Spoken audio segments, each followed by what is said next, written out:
Hello, we are live. Oh, yes, siree. And we're just waiting for people to come in, come join us, and we will get started for tonight's episode of the Xander Gibb Show. Oh, yes, siree. I don't know why people insist on messaging me just as I'm going to air, but there you go. I'm just going to share the show while people are coming in. Please share the show too so we can get other people involved and educate them and maybe make America a little bit better by our commentary. Oh yes, siree.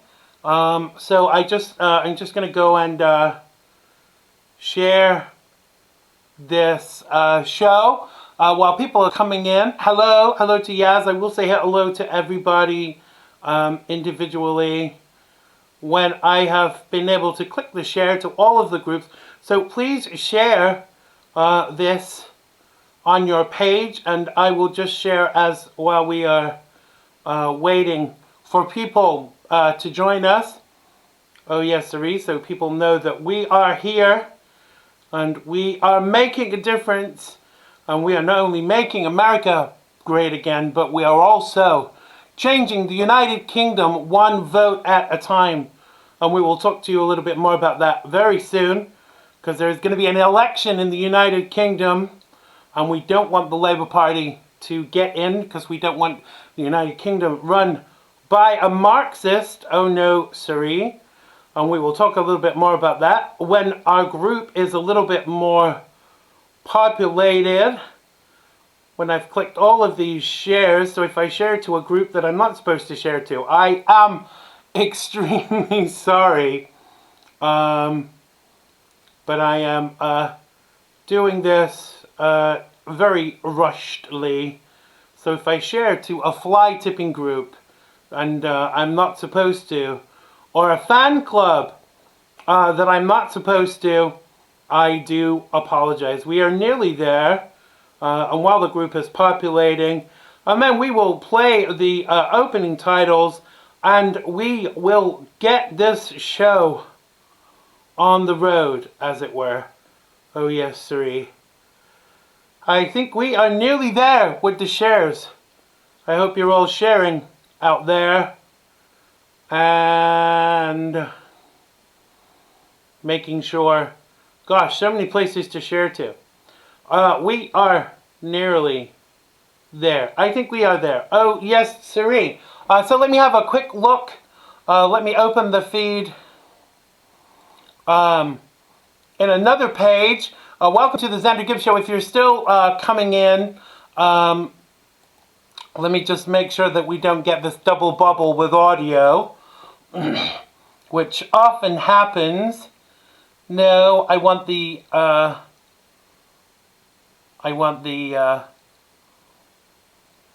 no, that's not what I want. It's just opened with the page without the chat feed. Thank you, Facebook. Because you know that Facebook are actually sabotaging posts and broadcasts by conservatives because, you know, they don't want us to have a voice, but we know what they can go and do with that. Oh, yes, siree. So I think I'm nearly there now, and I can stop waffling, and it's not doing it. It's not showing me the chat underneath. Why is it doing that? Because I want to actually see what you guys are saying. So I guess I'm going to actually have to just do it from the page, because it's changed the way that it does things. Let's see if I can do that so we can get started with the show. Oh yes, I can see comments. Hello to Martha. Hi to Yaz. Hello to Chet, who can't speak to any of you because right now he is unfortunately banned, and he is a guest today and we'll be talking to him.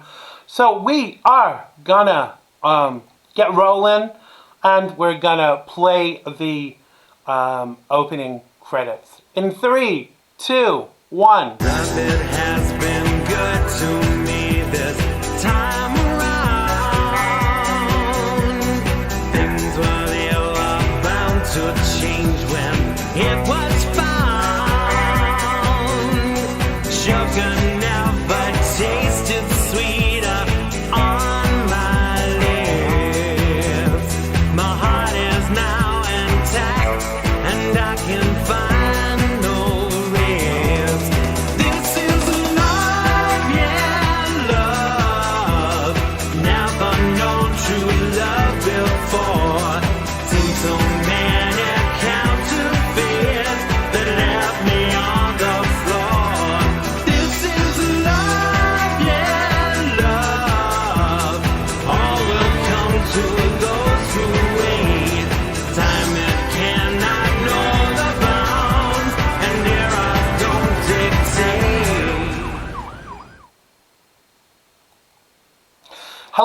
and welcome to the Xander Gibb Show with me, Xander Gibb. Oh yes, siree.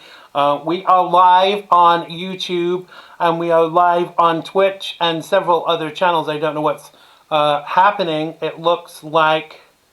there we go. We are back. As I said, they try and interfere with the broadcasts, but we carry on regardless. Now, if you have any problems watching this on Facebook, which you might, if you go to the Xander Gibb show page for today, you will be able to see other places you can watch it live, like YouTube and Twitch and several other places. Hi to Roger. Welcome to the show. We are going to get started. As I said, this is the Xander Gibb Show. It is the talk show that really does get you talking on the Xandemonium Network, live from an undisclosed location, and it's not my mother's basement. Bringing you the best in Patriot broadcasting. I'm Xander Gibb, because who else would I be?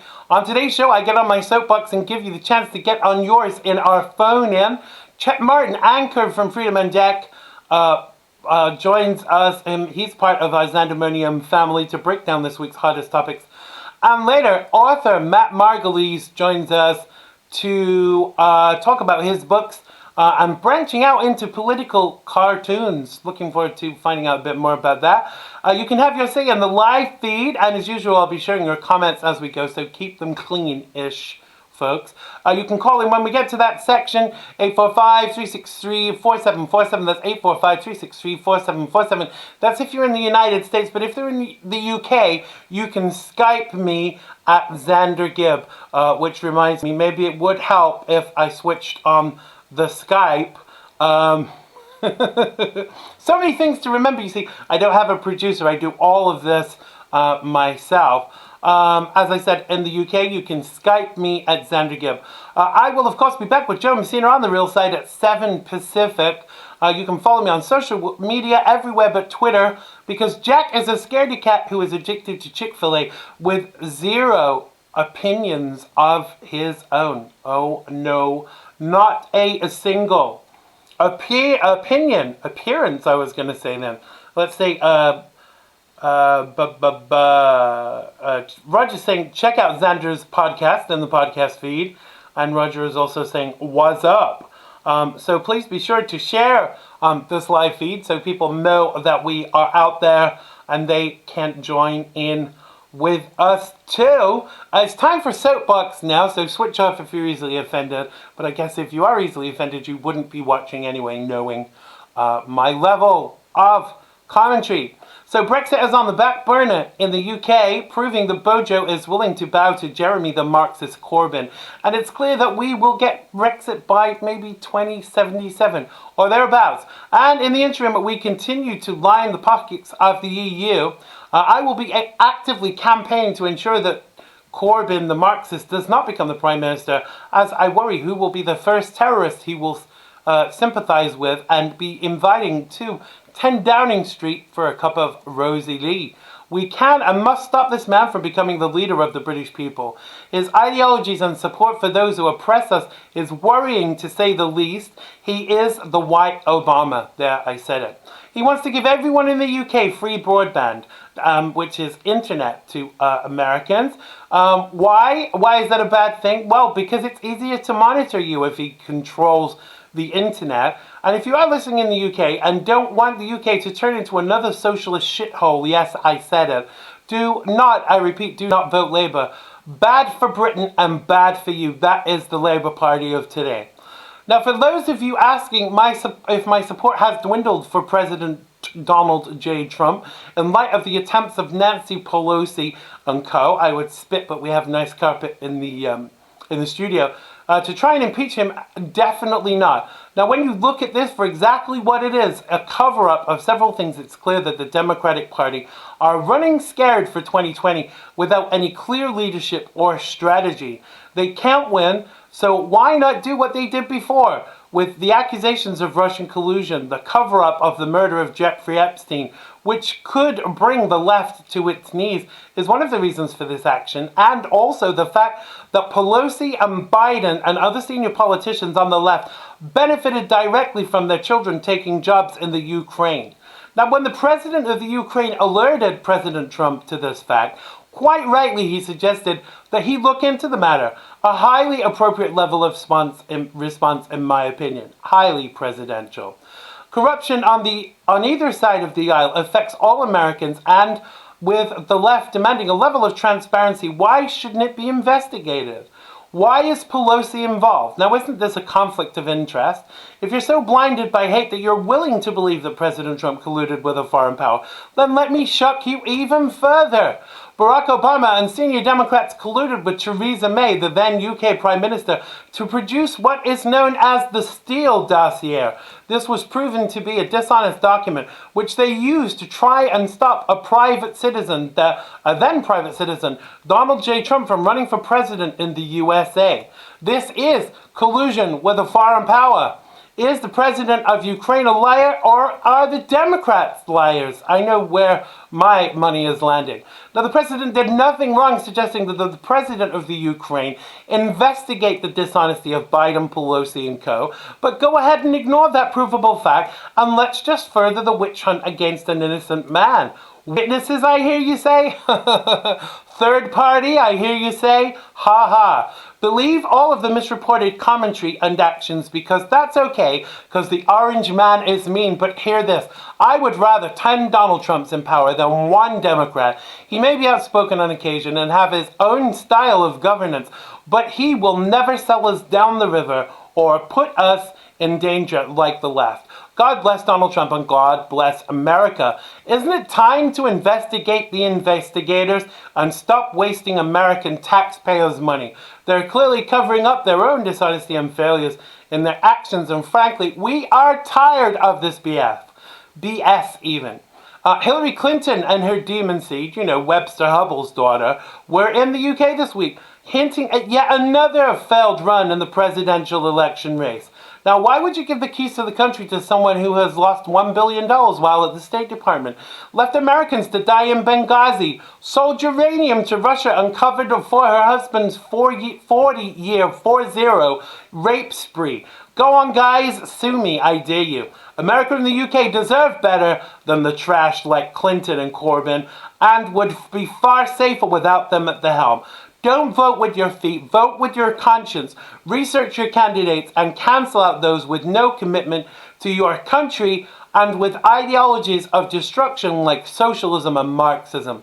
They haven't worked till now anywhere else, so why would they begin to work anywhere else but in the heads and the pockets of those hell-bent on division? That was my soapbox for this week, and believe me, I have been very angry about the things I've spoken about this week. If you want to get on your soapbox, go to xandergibb.com/contact. That's xandergibb.com/contact. And we will be able to get you on the show via telephone to actually tell people about what you're beefed up about. Oh, yes, sirree. Now it's time for my favorite part of the show, Democratic/Liberal Dumbo of the Week. It should be Dumbos, because I want to read out the nominations. I'm going to let you decide for yourself. Roger Colomati, who's in the live chat, nominated Deval Patrick for entering the Democratic race after he left MA in debt when he was governor. I agree with that. Dave Kubik nominates Representative Mike Quigley from Illinois, who said second and third hand hearsay is better than direct evidence. Are these people stupid? Carla Sammons nominates Speaker Drinky Pelosi, hick, for her statement that President Trump, which President Trump has done makes what Nixon did look small. Really? Really, Drinky? Dennis Morgan nominates Ambassador Taylor, who was used as a witness during what is laughingly described as the impeachment trials, who got all his information from his staff. Everything he claimed Trump did was hearsay from second or third parties. And finally, from Tammy Messina, producer of The Real Side, she says Nancy Pelosi saying Trump's crime is worse than Nixon, and I know that's similar to what was said before, but Tammy follows on by saying, while trying to keep her teeth in. Well, tell us in the live feed what you think. Tell us who you think is the Democratic Dumbo of the week. Tell us right now. I can't choose. I think we should make them all Democratic Dumbos of the week because they are really showing us how stupid they are. We probably have time for one quick call before our first guest. It will have to be a very quick one. 845-363-4747. That's 845-363-4747. Oh, yes, sirree. Call us right now. Our first guest today, as I said, is Chet Martin. I'm going to do his introduction very soon if no one calls in. 845-363-4747. You can call us in the United States on that number, or if you're in the UK, you can Skype me at Xander Gibb. Oh, yes, sir. XANDER.GIBB. I think people are afraid to call that. I'm not as bad as people make out. I'm not going to bite your head off. I don't bite. I really don't. But I do give a nasty suck. Oh, yes, sirree. So I think I will introduce my first guest, as no one's going to call in to give their commentary or to ask a question. So my first guest, Chet Martin, is a political commentator and the anchor of Freedom on Deck. He's going to join us from Long Island, direct from Facebook jail, to tell us about his time in Zuck Slammer and to break down some of this week's trending topics. Oh, yes, sirree. He's going to call us any minute now. I really want you to think about, if you're in the UK, I really want you to think about the candidates that are running, because let's face it, this is a clear choice between, with it being a two-party system, it's a clear choice between the left and the right. On the left, we have Jeremy Corbyn, who's a Marxist, and on the right, we have Boris Johnson. Welcome to the show. Is this Chet? This is he. Hello, sir. Welcome to the show. How is the world with you? Has anybody smuggled you in any files with cakes in it, or cakes with files in it, even? No, it's so frustrating what they did to me. They took, first of all, I use a backup account. Right. I would never do that, for the record. My Facebook account, I'm put on a ban, right, as they always do to me. And then when I go on my secondary account, that one's also banned, and I can't find out why. So it's really frustrating. The reason my normal account was banned was because I put a picture out of Eric Charmella, the whistleblower. Right. They said that I was promoting violence. So because you shared the name and a picture of the whistleblower, who is supposedly anonymous, but we all know who he is because it's been all over the media and everyone's commented on it, you're bad because you're a conservative and you host a conservative show, so they're making an example of you, basically. Well, it was Adam Schiff that said that this whistleblower is getting death threats. But if we don't know who he is, how does Adam Schiff know he's getting death threats? I think Adam Schiff is on some heavy medication, because every time I see him in an interview, he's got like those crazy eyes, like Charles Manson and all of those interviews. And it worries me that the senior Democrats in the United States right now that, could potentially be running the country, please God, no. But are they all psychotic? I mean, Nancy Pelosi seems like an alcoholic. Joe Biden seems like he's got dementia or is dementing. And believe me, it was my specialist field when I was in social work, so I know what I'm talking about. And what's his face? Shifty the Leaker has got Charles Manson eyes and seems psychotic. He does. I think that if you're going to hold a seat in Congress or the Senate, you should be drug tested. Right. And I really do believe that man is on something. Yeah. When I look into those eyes, it's like a blank stare. It's like you're looking into the eyes of Michael Myers, or like you said, Charlie Manson. Yeah. And all this that they're doing right now, with blocking people and taking accounts down and diverting people to use other other social networking agents that don't work anyway because they cornered the market and all that. So you have to use Facebook or Twitter, or you're not seen. Is they're trying to silence us any way possible, and what they want is for the conservative groups and the conservative voices out there to give up, and that's not what we're going to do. No, but this is calculated, isn't it, Chad? And we've discussed this so many times. You know, I've been banned, you've been banned, and frankly, I think it's to do with the fact that the Trump train, the social media element of the Trump train was so successful in the last election that they want to jump on this early. Well, the fact is, when we're talking about identifying this whistleblower, identifying him is not against the rules. The fact of the rules that are put in place for a whistleblower is that he can't be fired. It doesn't mean that he can't release his photograph. No. Everyone knows who the guy is. Yeah. His name was put out by Breitbart. It was put out on the Drudge Report. Donald Trump went on The View. Yeah. And they attacked him for releasing Eric Carmella's information, and he had basically said to them the same thing I just said. Hey, I got it from the Drudge Report. But they make their own rules up, Xander. But let's get to the heart of the matter with this, because obviously this is all surrounding the impeachment, and isn't this the biggest crock of you know what since the Russian allegations, because clearly they know they can't win in 2020. They have no strategy, they have no leadership, they have no policies.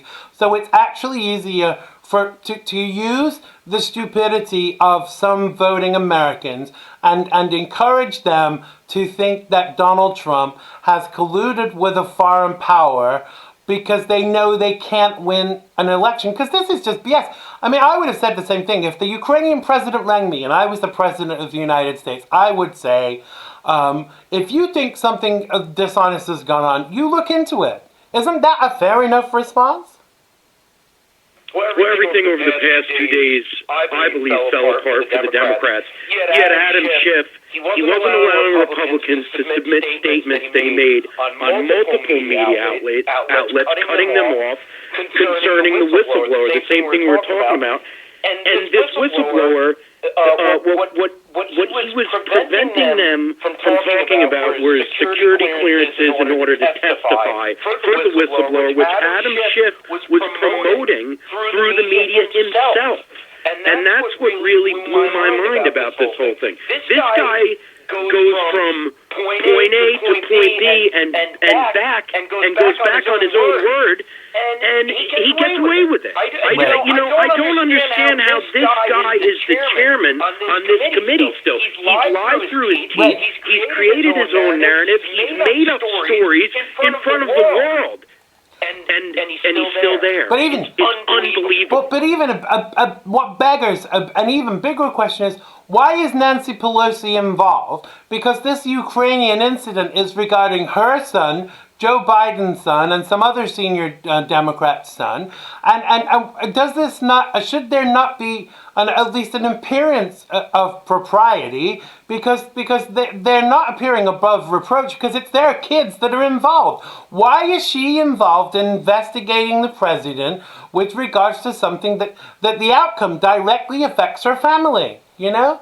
It's a conflict of interest. Today it was exposed. It was exposed, Xander. GOP counsel Stephen Castor was able to pry out of Yovanovitch that the Obama administration was so concerned about Hunter Biden's job on Burisma's board of directors that she was asked press questions about the situation by White House staffers before the 2016 Senate confirmation. So they already knew that Hunter Biden's involvement with Burisma Holdings was certainly controversial and could come back to bite them in the ass. Absolutely. And that's exactly what they've done. But what the Democrats always do, and I will give them credit, they do a great job with deflecting controversies and scandals onto their opponents. And they've done it for the past 3 years Yeah. with President Trump. Well, even before that, it's straight from the liberal playbook. You accuse the opposition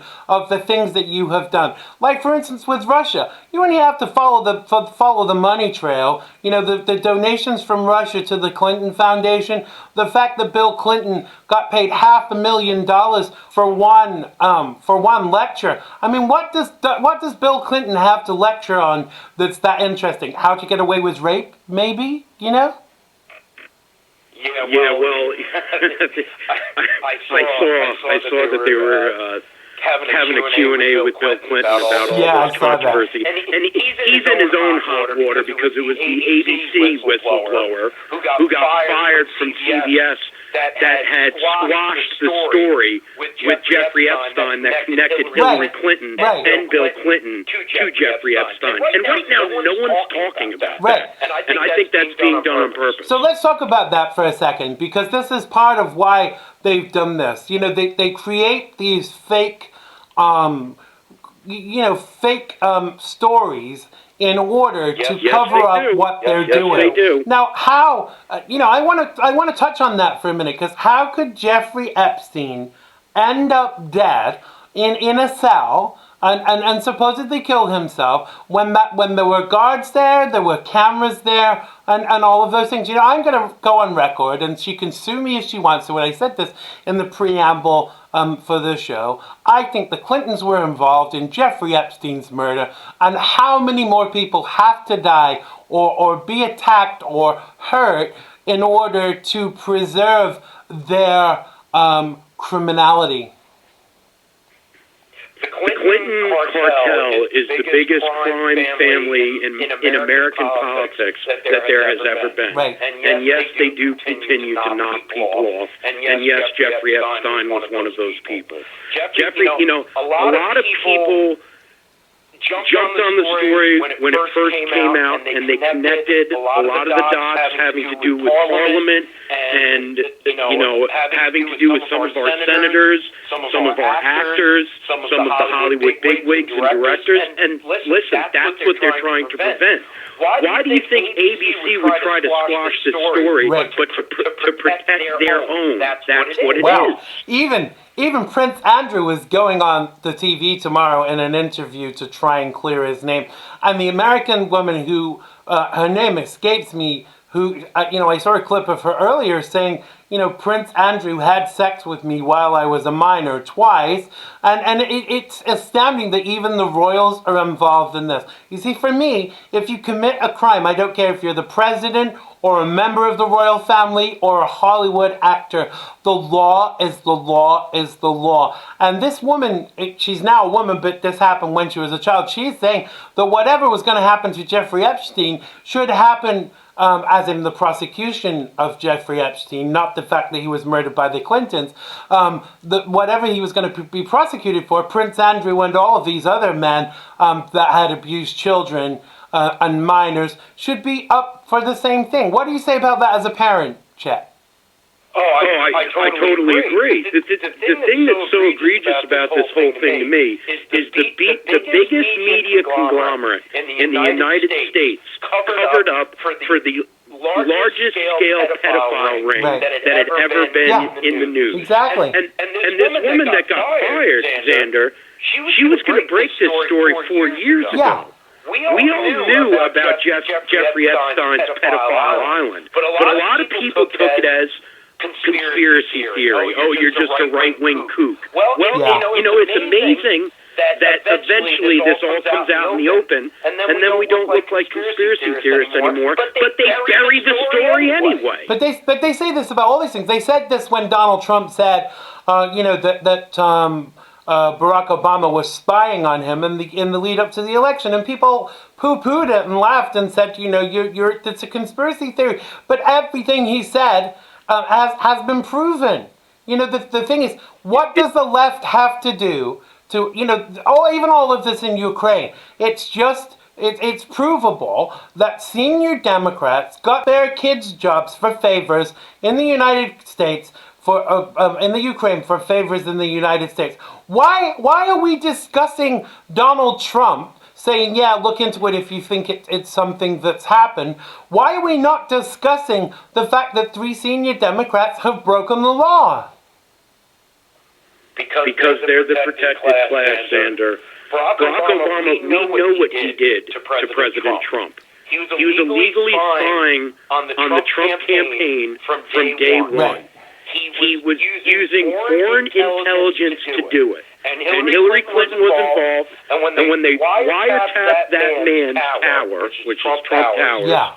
and illegally spied on him, we have the evidence that they did it. But he has not answered for those crimes. No. Nobody has brought this up. We're going on a witch hunt for things that Donald Trump never did. Yeah. And the reason that they're allowed to do it is because they're protected. And the media, when he says that the media is the enemy of the people and journalists are the enemy of the people, he's right. He's absolutely A right. lot of people take it the wrong way, but he's right. And I think that ultimately, as independent media, it's our job to expose all of this, because how else does it get into the mainstream? Half of the stories that have ended up in mainstream have been because of the fact that they've been broken by independent media like yours and my own. And the concern for me is, when does America actually see any justice occur? Because I think there are so many people that actually want the Clintons in jail. And why is it not happening? I'll tell you why. Because like you said, they're a protected class, and that's not good. No, it's not, and it's going to take more voices like your voice and my voice and others. But the problem is, when you have these social media groups squashing you and squashing your voice and squashing your page, it never goes anywhere. And they've done it purposefully. They have hatched this and planned it for a very, very long time.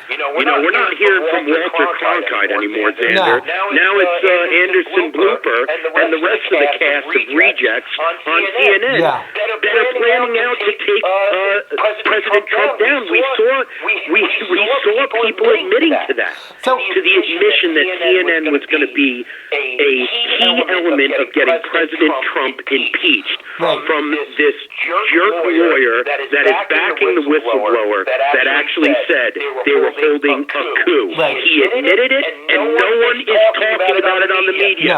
They held a coup against this president. Now let's go to worst case scenario, because I think that this is another nothing burger that's going nowhere, and he'll be exonerated. But if in the worst case scenario, if Donald Trump was impeached, I'm not a legal scholar, so I don't know if you know any more about this than I do.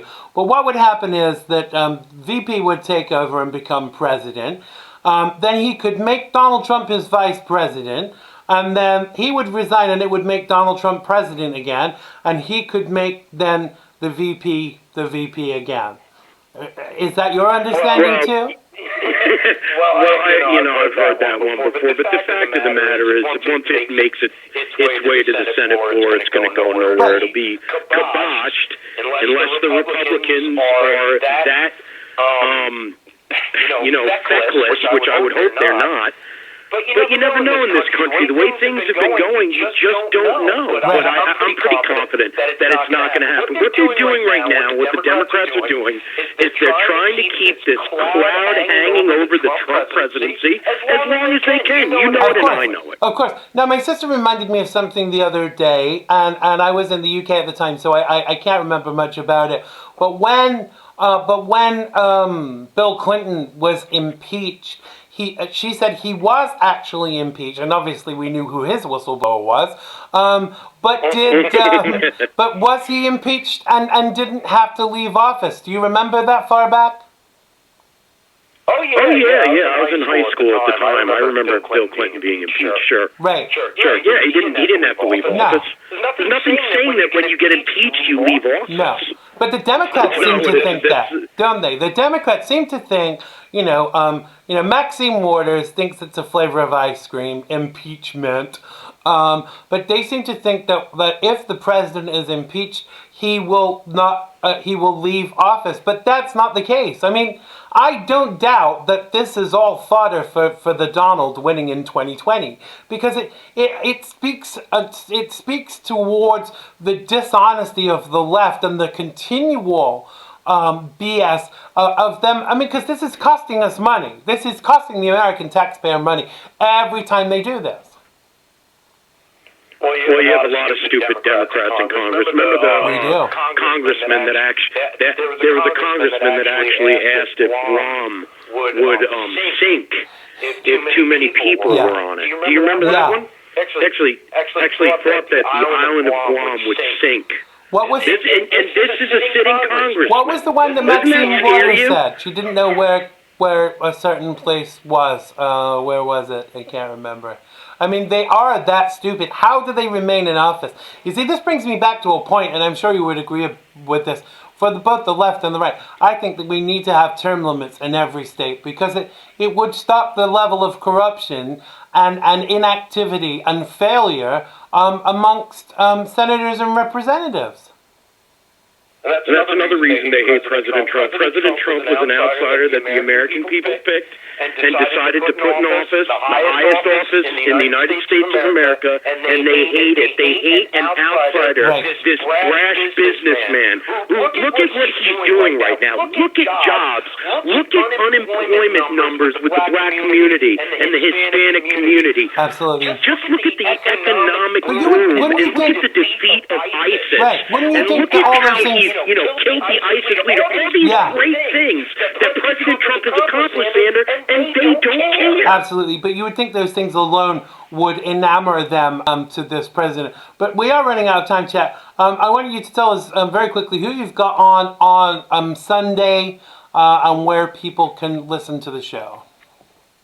Well, Sunday we're going to have Nicole and Josh Landers coming by. They're from the Parent to Parent Network, and it's an anti-bullying campaign, and we've actually had them on for many years, and we always appreciate their information, and it's always a good listen. We also have Richard Manning coming on from Americans for Prosperity, and the way you check it out is just go to freedomondeck.com. We're an FM terrestrial show on Sundays from 3 to 5 p.m. Eastern Time, but you can find all the links there, all the information's there. It's a one-stop shop. Just go to freedomondeck.com, and of course, we have Xander Gibb on with us on a monthly basis. We wish we could have him on a weekly basis, but we always have Xander on. Only the best on Freedom on Deck, right, Chet? Yes, sir. Yes, sir. Thank you so much, Xander. Thanks for joining us, Chet. Have a great weekend. Give my best to your family, and I'll be listening in on Sunday. You too as well, buddy. Thanks a lot. Take care. God bless. That was the fabulous Chet Martin. God bless him too. Make sure you check out his show Sundays, 3 till 5 Eastern. Make sure you check it out and see what's going on there with regards to his guests. Oh yes, Serene. So I'm just going to do a very quick tell you about my next guest.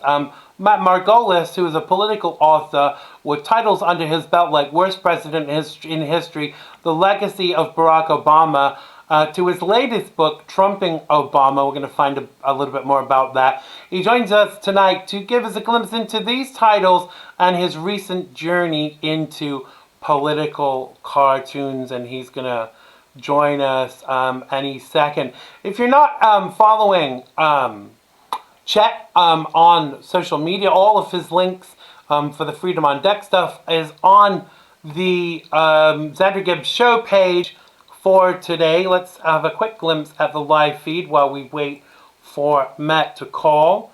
Hi to Gloria. Martha says, Guam flipping over was my favorite. This is going to be Matt calling us now, so let's bring him on. Welcome back to the show. Matt Margolis, how is the world with you, sir?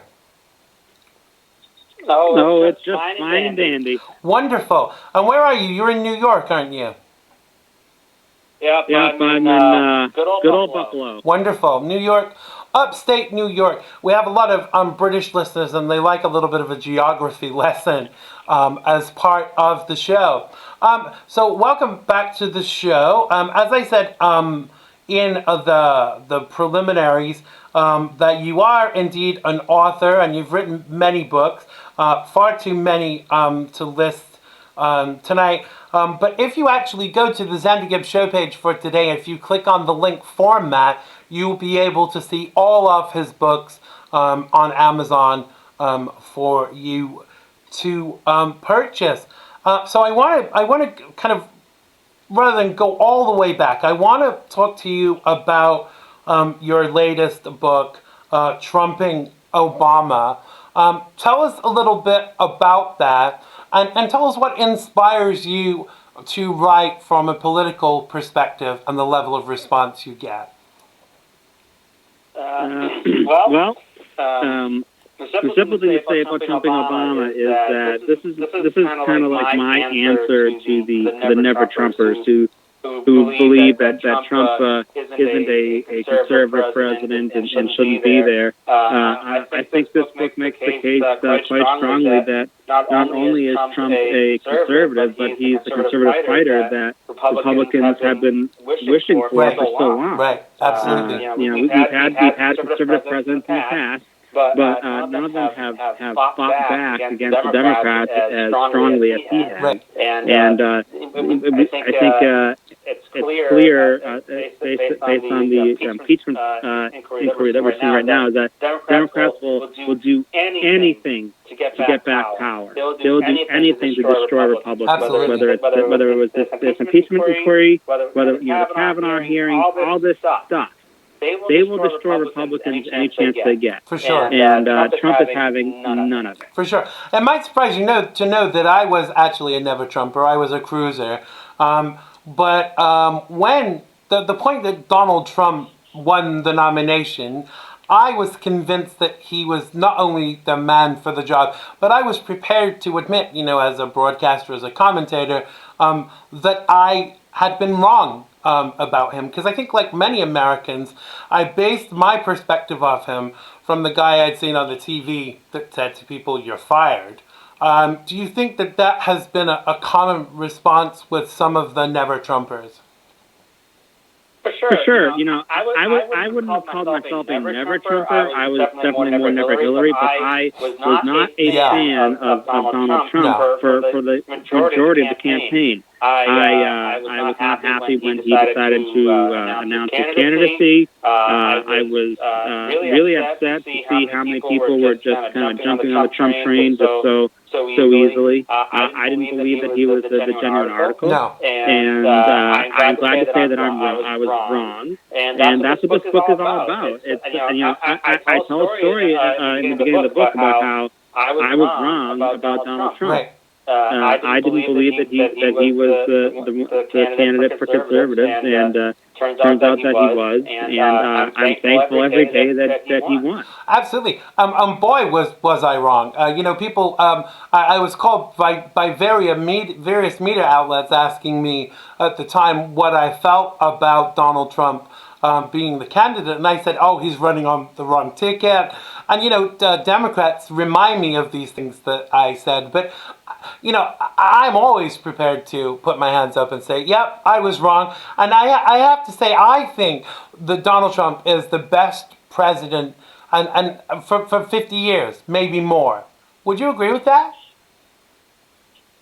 I think it's too early to say. I don't want to pass judgment too early. I mean, as someone who has written a book called "The Worst President in History: The Legacy of Barack Obama," I'm certainly not one to hold back judgment. But I think that at that time there was definitely more evidence to make that case than there is now. And I think Trump has done an amazing job following through on his promises. But I also think that Democrats have been holding his hands behind his back a little bit, and that he needs a bit more freedom to do more. And my hope is that once all this all this impeachment stuff is over, that they'll basically use up all their options, and maybe they'll start coming to the table again and working, with him. Yes. Let's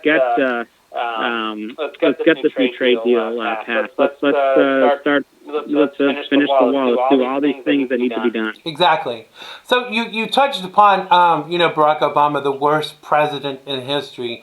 I'm sure we could talk for 10 hours about why that is true, but give me like the top 2 reasons why you think Barack Obama was the worst president in history. It's funny. I get asked that question a lot. What's the top reason? What's the top? Right. It's a hard question to answer because there's so many things, and I don't want to. And my point is not that it's any one thing or any 2, 3, 4, 5 things. Right. It's the totality of everything. But I mean, I can tell you that from the beginning of his presidency to the end, I mean, he was. There was all sorts. He was under a cloud of scandal. He was doing things that he shouldn't have, and his coup de grace, so to speak, was the spying on the Trump campaign, which is something that we're still just learning new details about, and we're going to start learning more about that once the new IG report comes out. Absolutely. And I think that's something that can't be understated. How we're still kind of pulling the curtain back on the Obama presidency. And so I really hope that people will open their eyes and see that everyone on the left wants to create this idea, this fantasy that Barack Obama was a great president. And my goal is from that no, he was not. No. And I hope that people understand where his proper place in history is. Absolutely. You're talking to someone that up until 6 or 7 years ago was a lifelong Democrat, and it wasn't until the kind of second or third year of Obama's presidency that I saw through what a sham, what a crock it was, and I would never have considered myself a liberal, but the level of response I got when I actually jumped ship and became I was actually a libertarian before I was a Republican, but while you're with them, they love you, but once you jump ship, they absolutely hate you. So has there been a level of response from Democrats about your books that have maybe concerned you? Every time I write a book, there's usually a bunch of trolls that go on Amazon and give the book bad reviews and they've never read it. Right. The usual stuff. I'm probably on a daily basis. There's somebody out there calling me a racist, bigot, all this stuff.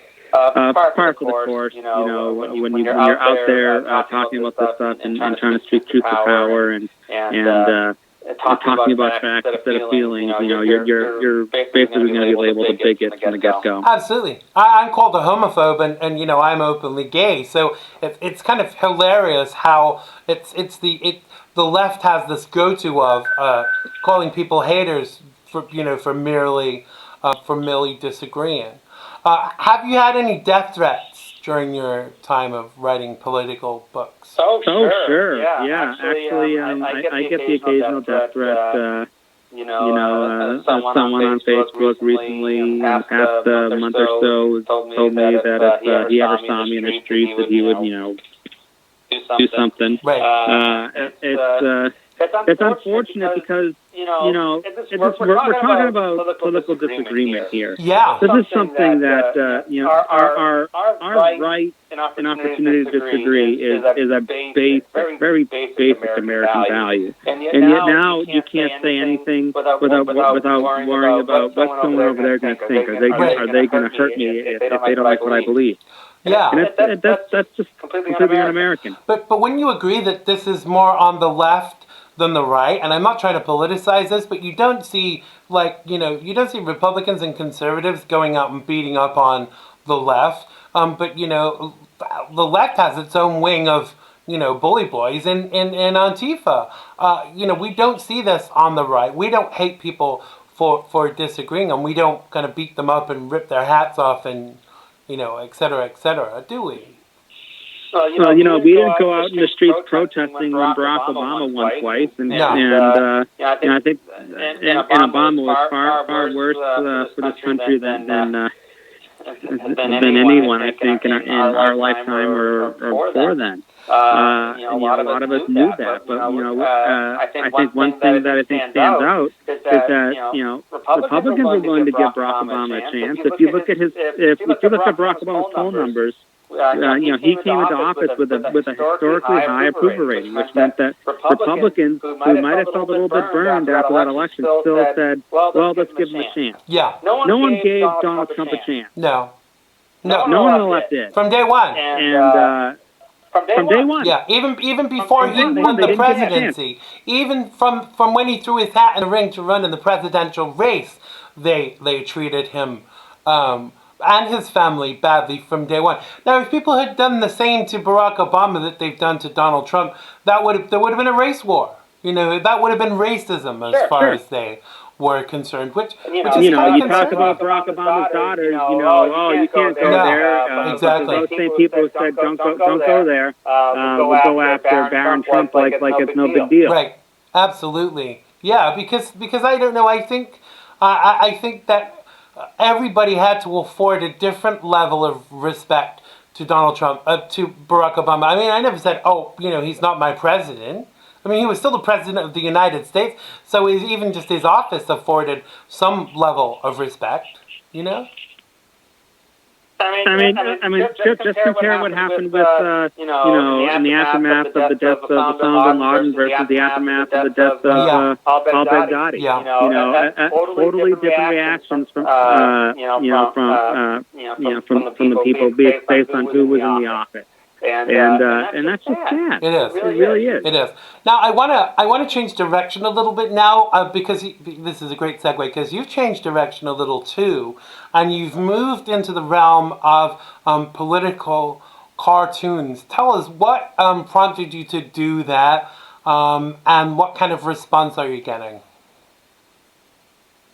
Well, it's kind of a good story. I've known this illustrator named John Cox for quite a long time. He illustrated the cover of my very first book back in 2007, and I was able to get him to do the cover for Trumping Obama. It's a great cover. I love it. And we've been talking about collaborating for a long time, and just never decided what that collaboration would be.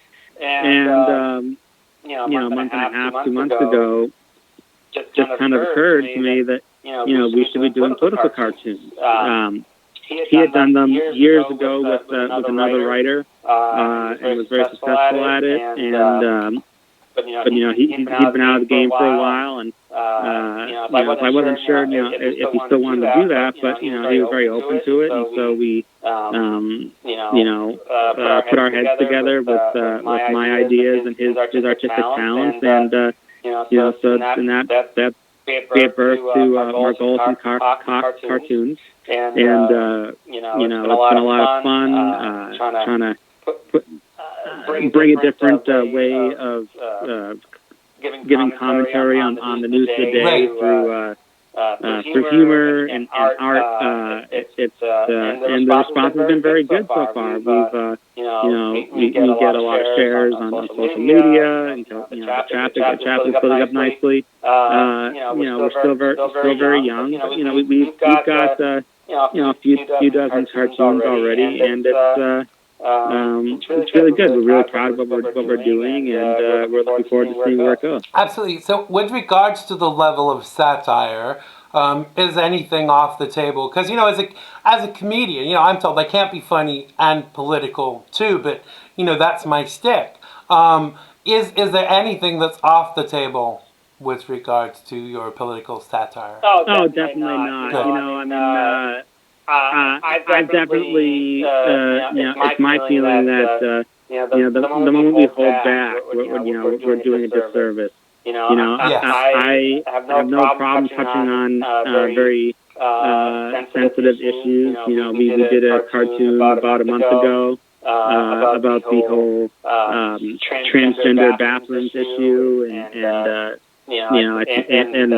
that's something that it was a very tough cartoon to do because it's not really all that funny, and I have strong issues about it. But I felt that it was important to present that issue in a way that brought home the fact that everyone's always talking about the transgender students and how they feel, but they're ignoring the privacy and concerns of young girls who are being forced to share disabilities with biological boys. Yeah, and I think the thing is that what actually happens when sections of the community are overprotected, it kind of causes bad feeling, because is it about the needs of the few or the needs of the many? And I don't have children myself, but if I had daughters, I have nieces, and I don't want them around male genitalia, whoever it is attached to. And I think that we use our own ways of getting the message across about how we feel about things, and I'm guessing this is just another medium that you're using. Sure. I write regularly for PJ Media, and that takes a lot of time to write, and for a lot of people, it takes time for people to read. Cartoon, you can look through several of them in a matter of minutes. Right. So it's about getting a point across visually instead of through words. So it's a different and kind of a fun change. Absolutely. And it's a challenge, but it's a fun challenge. Absolutely. Well, we are coming to the end of our time together, Matt. Tell people where they can find you and where they can buy your books. You can find me at pjmedia.com. I write there pretty much every day. You can go to, you can check out my editorial cartoons at margolisandcox.com. That's MARGOLIS and COX.com. And buy my books, just go to Amazon and look me up there. Do check them all out. I've written quite a few books that I think your listeners will enjoy. Absolutely. All of Matt's contact information is on the Xander Gibb show page for today. So go there and click on the links and have a look at his books and buy one. Thank you so much for joining us today, Matt. It was great to speak to you again. Have a wonderful weekend, and I hope we get to speak to you again when you've got another book coming out. I look forward to coming back. I don't know when the next book is coming, but I'll be back on soon. Absolutely. Thanks a lot, Matt. Take care. You too. Bye. That was Matt Margolis, political author. Make sure you check him out. All of his contact information is on the Xander Gibb show page for today. Just a quick hello to Janie. She's saying something about a double echo. There was none this end. We are noticing that there are problems with the Facebook feed. I'll check it out after. Maybe you won't be able to hear it on the live feed. Apologies for that. Facebook is causing lots of problems with live feeds from conservatives. Hopefully we will be able to get that sorted out, and hopefully it will be a lot better on the actual live, on the final video. That's it for today. Have a fabulous weekend. Thanks to my guests, Chet Martin from Freedom on Deck, and political author Matt Margolis. Not had your fill of the Gibster. You can catch me on the real side later, 7 Pacific, 9 Central, 10 Eastern, and 3 a.m. in the UK. So grab a cup of tea and stick around. That's all we have time for today. We will be back next Friday, 3 Pacific, 5 Central, 6 Eastern, and 11 in the UK. Stay safe, stay well, and I really do love you all. I do. Bye-bye. Nothing has been good to me this time around. Things were never bound to change when it was found.